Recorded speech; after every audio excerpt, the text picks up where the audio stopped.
కరీంనగర్ మాజీ ఎమ్మెల్యే గంగుల కమలాకర్కు త్రుటిలో ప్రమాదం తప్పింది. కరీంనగర్ మానేర్ డ్యాంలో బోటింగ్ ఏర్పాటు చేశారు. బోటింగ్ కోసం బోటెక్కుతున్న సమయంలో కమలాకర్ కాలు జారింది. దీంతో ఆయన పట్టుతప్పి నీటిలో పడిపోయారు.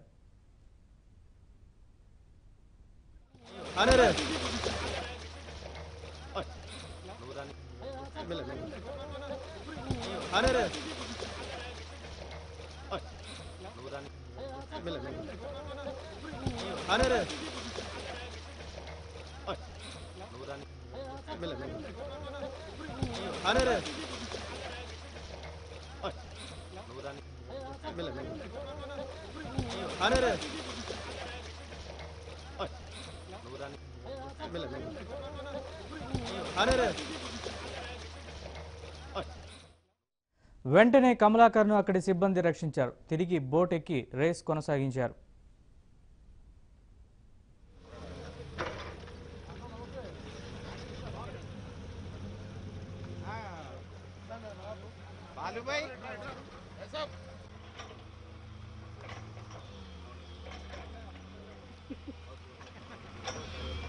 ఆనంద్ ఇంకా పర్ఫెక్ట్ మీద పర్ఫెక్ట్ అంటారు. అరే ఓ సారు ఇది ఉన్నదే స్పీడ్ బోటు పెట్టిందే పిల్లల కోసమే.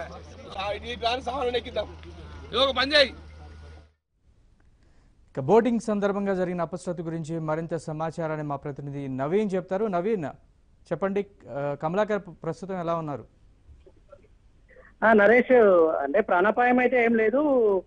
బోటింగ్ చేస్తుండగా కరీంనగర్ శివారులోని మానేరు డ్యామ్ లో రీసెంట్ గా మొన్న 4-5 రోజుల క్రితము అధికారులు యాక్చువల్ గా ఆ రోజు ఎంపీ ఎమ్మెల్యే బోటింగ్ ప్రారంభించాల్సి ఉండే 4 రోజుల క్రితం.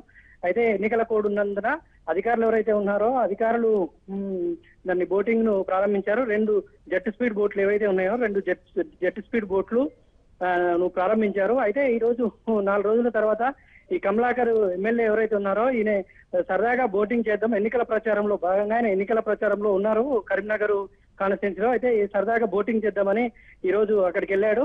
అయితే బోటింగ్ చేస్తుండగా 2 సార్లు ఆయన మనం విజువల్స్ లో చూస్తున్నాము. బోటింగ్ చేస్తుండగా 2 సార్లు పడిపోయాడు ఆయన. ఆ జెట్ స్పీడ్ బోట్ ఏదైతే ఉందో దాంట్లో ఇద్దరు కూర్చోవలసి ఉంటది. దాంట్లో ఆయన ఒక్కరు కూర్చున్నారు.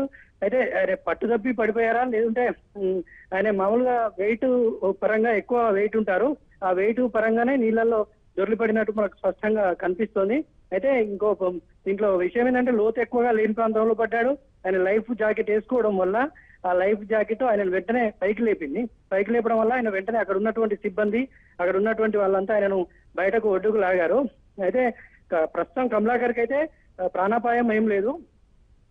ఎందుకంటే అది ఒడ్డుకు ఉన్నటువంటి దరికి మాత్రం ఆయన పడిపోవడం జరిగింది కాబట్టి ఆయనకు త్రుటిలో తప్పింది. అదే నీటి మధ్యలో జరుగుంటే మాత్రము ఖచ్చితంగా ఏదైనా మనం వినకూడని వార్త వినాల్సి ఉండేటువంటి అవకాశం అవుతుంది. ఇంకోటి ఏంటంటే ఆయనకు ఈత కూడా రానటువంటి పరిస్థితి ఉందని ఆయన అంచర్ల ద్వారా తెలుస్తుంది.